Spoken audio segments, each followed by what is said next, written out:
नमस्कार. अगदी हॉटेलमध्ये असणारा फ्राईड राईस असतो ना, त्यासारखं बनवायचं असेल तर या पद्धतीने बनवा. इथे मी भाज्या चॉप करून घेतलेल्या आहेत बघा. त्याच्यानंतर पॅन ठेवलं, त्याच्यामध्ये 2 चमचे तेल घातलं, जिरं घातलं. ते तडतडल्यावर त्याच्यामध्ये लसूण आणि अद्रक बारीक चिरलेला घातला. एक कांदा घातलेला आहे बारीक चिरलेला. चांगलं मिक्स करून घ्यायचं ते आणि मिक्स केल्यानंतर त्याच्यामध्ये एक बारीक चिरलेली मिरची घातलेली आहे.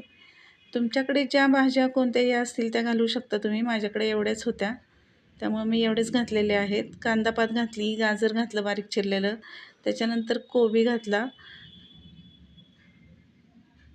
कोबी घालणं आवश्यक आहे. कोबी स्किप करायचं नाही आहे, कोबी घालावाच लागतो. त्याच्यानंतर थोडंसं मीठ घातलेलं आहे, भाज्यांच्या चवीपुरतं मीठ घातलं. त्यानंतर रेड चिली सॉस घातला आणि सोया सॉस घातलेला आहे. याच्यामुळे अगदी हॉटेलसारखीच चव येते ह्या राईसला. त्याच्यानंतर चिंग चायनीजचा फ्राईड राईस मसाला घातला आहे. 1 मोठा चमचा मसाला घातला मी. तो परतून झाल्यावर त्यात शिजवलेला भात घातला. हा भात मी आधी शिजवून घेतलेला होता. मीठ टाकून शिजवलेला भात आहे. त्याच्यानंतर मिक्स करून घ्यायचं आणि कलरही हॉटेलसारखा हवा असेल तर त्याच्यामध्ये थोडासा ऑरेंज कलरचा फूड कलर टाकायचा आणि मिक्स करून घ्यायचं.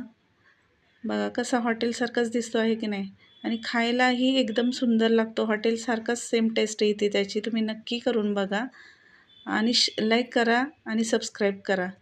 बाय.